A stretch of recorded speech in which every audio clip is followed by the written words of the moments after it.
Hey everyone, welcome to another show of the Freedom Lovers Show. We're building a voluntary world, one relationship at a time. I'm your host, David James Rodriguez, and today we have a special guest, a friend of mine who's actually getting local in his local political race. His name is Mr. Benjamin Cogan. He is running for the 1st District County Supervisor in Santa Cruz County in Northern California. And before I bring him on here, you just want to know that we are expanding freedom, and I think the state or even federal levels might not be as beneficial as it is at a local level. So there is value in, I think, local politics or some type of way. The main thing is taking action, and that's what this gentleman is doing. So before we get into some of his positions and getting to know him, let's welcome him to the show. Welcome to the show, Benjamin.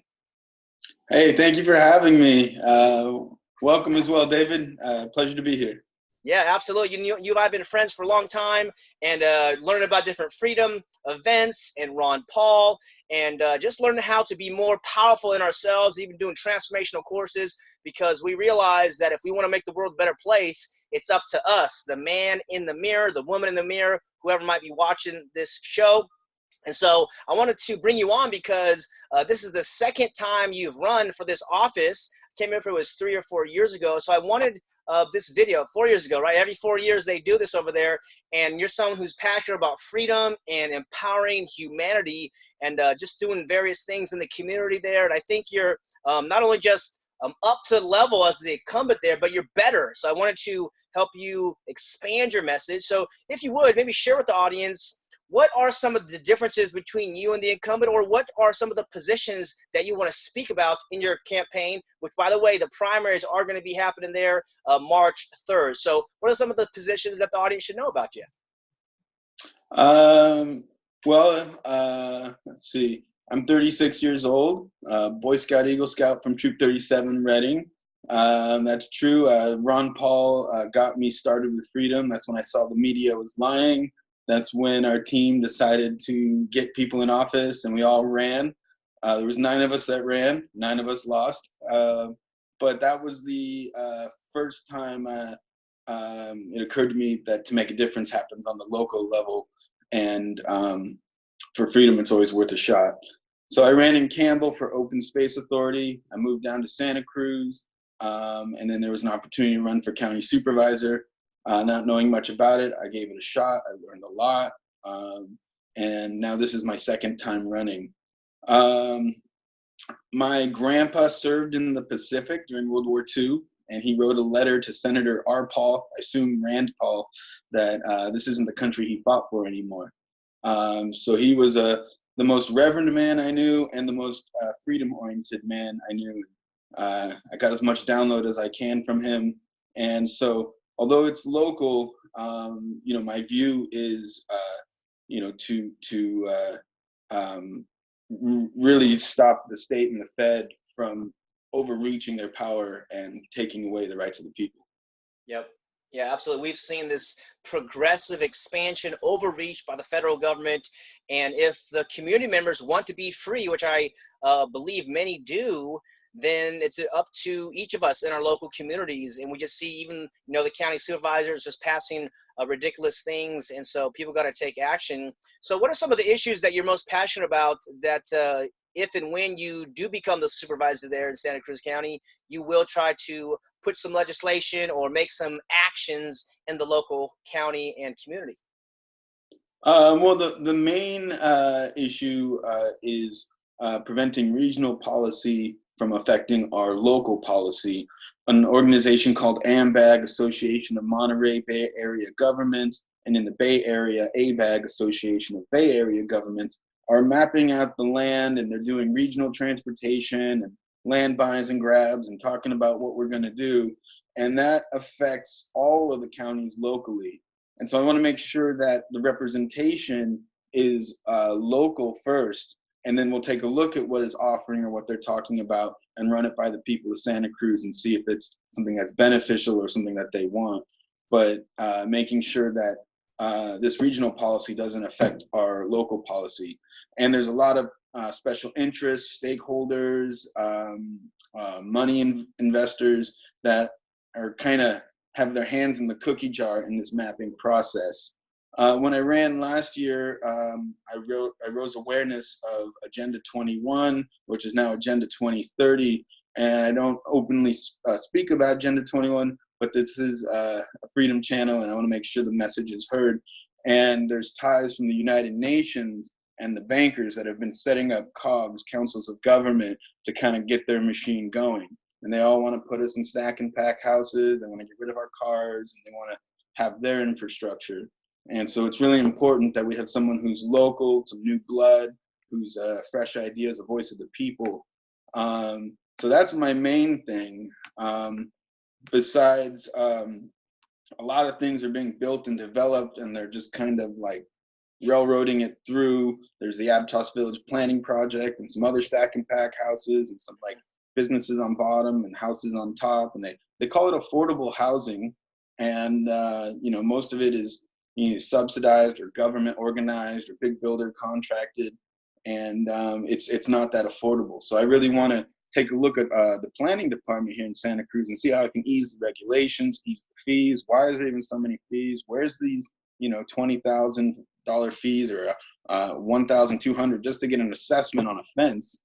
Where's this all going? And then the overall question is, what's the role of government? Is that the role of the planning department to be revenue and treasure collectors on people's property rights?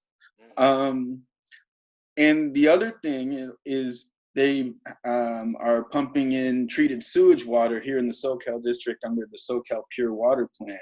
And it's a $900 million infrastructure that's being created. And the reason is to prevent saltwater intrusion, because we're about to face a drought, or they're saying we're in a drought.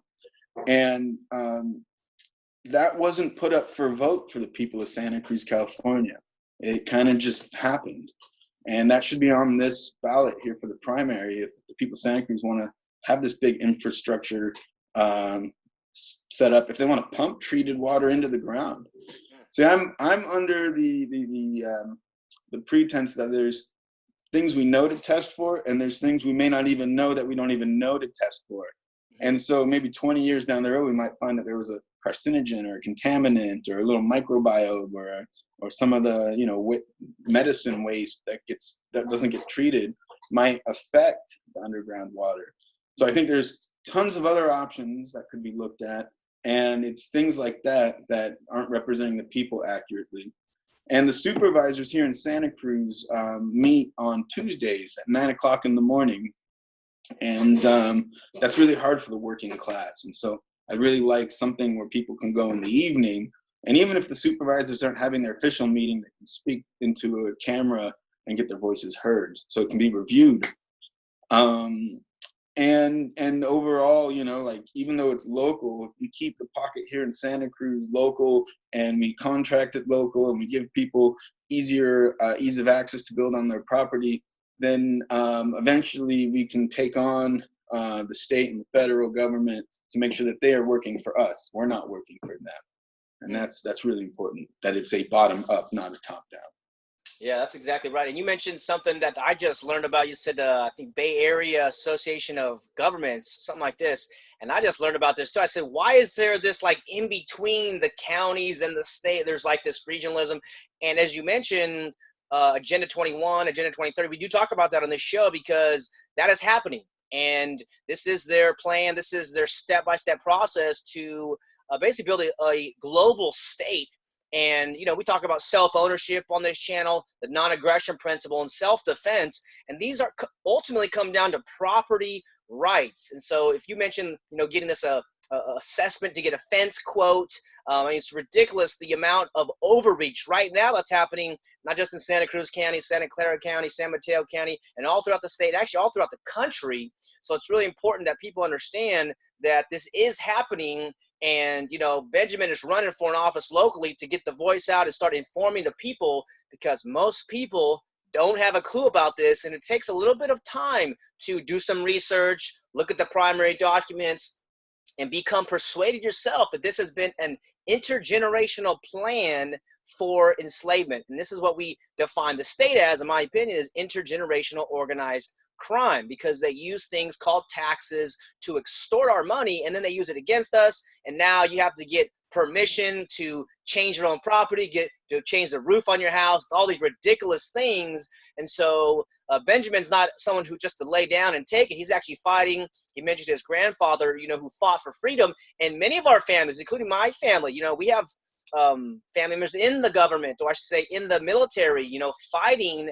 And so what's really happening is that if you look at the Constitution, you look at the Declaration of Independence, these were good original founding documents, but now these counties and these states have become just large criminal organizations that use coercion, theft, and robbery and intimidation to take our money and force us into things that we don't want to do. So it's really important that we discuss this and utilize the platform that Benjamin is doing. Now, Benjamin, what can you say to people who may be on the fence about perhaps voting for you, or maybe even speaking up as you are? It takes a lot of courage to speak up about these things. And so you're taking some risk, as we all are, speaking truth in the time of lies and deceit. So what would you share with people who, they like some of the stuff that you're talking about, what you stand for, but they maybe not fully persuaded about maybe the initiatives that you have or some of the things that you would say? What would you share with that voter there in your county?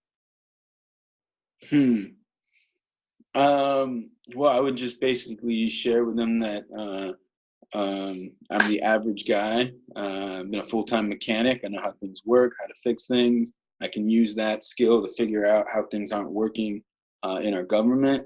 If you really want change, in this position, there's 6 people running. One person has a lot of signs. I have a little bit of signs. The incumbent has a lot of signs. There's another guy. He was at the candidate night, and the other 2, one didn't file paperwork, and but there's 6 people running for the seat. But I would always say to anybody that if you really want change, you got to go with a new guy at some point, whether it's me or anybody else. But if local incumbents keep getting reelected, then it's really hard to have a change because they've already set in their ways. You really want to rotate the stock. So that's what I would say. Yeah. And I would also just say, yeah, I'm just a Boy Scout, Eagle Scout from Troop 37 Reading, and I would be bringing all those values to the table as well. Yep, that's beautiful. Yeah, you are a hard worker, a genuine guy, someone who has integrity, as a man of your word. And so as some of you viewers are watching this, he is someone who works hard and can identify the problem and who'd be there to represent you and, be there working on your behalf. So really important that you consider what's going on here. And, we just want to thank you, Benjamin, for taking some time and to share with our audience what's going on. And any words of advice for some of the young people who might be watching and, just they want to grow freedom in their areas, or any types of insight that you might have with where we're going and how urgent it is that people start to stand up and speak out for freedom? Well, now's the time. And to look into the banking cartel or the world bankers and realize that we are all slaves to the dollar, and that they're actually born into debt, and they're going to be more into debt. And that to realize that it's actually legal to have competing currencies. Like you can't make, there can't be other banks here. So it's all the Federal Reserve banking system, which prints reserves out of thin air. So that creates an unrealistic system and economy, which you just keep consuming the world. And great video for all young people is The War on Consciousness by Graham Hancock. And I watched that video and it just inspired me and got me in touch with like nature. And, he said simple mathematics, just like 7 months of the Iraq war was enough to keep South America sovereign, meaning here's South America, here's a bunch of money, don't cut down a single tree, all your people are fed, you have all the stuff you need. 7 months of the Iraq war. And to look into our military industrial complex, it's about 13 million an hour, if not more. And if the government took off 3 days of the war machine and our infrastructure and our military bases in all the countries, over 100 countries, 113, maybe more now, but that everyone could get $1,000 check once a month. So just with that, you can really see the wasteful spending and how we can squeeze and give the power back to the people.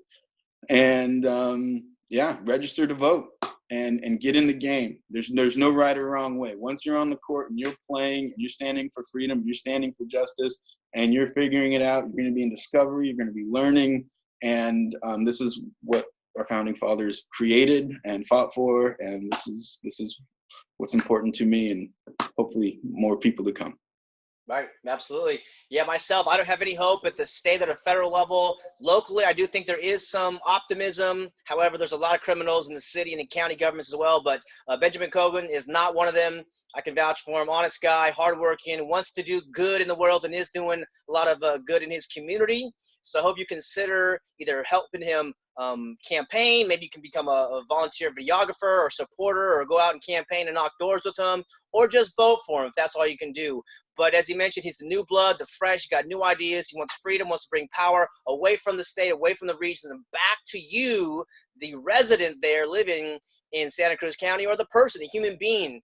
And that's really important as well. So, Benjamin, thanks for taking time. Thanks for being a courageous man here on planet Earth to spread freedom. And he's going to be running there March 3rd in Santa Cruz County. So give him a vote. It's going to be in the description below where you can help out and find out some of these details. So keep spreading the peace and the freedom. And we're going to be doing that here at the Freedom Lovers Show, where we're creating a voluntary world, one relationship at a time. Thanks for joining us. We'll see you next time. Bye, everyone. Bye. Thank you.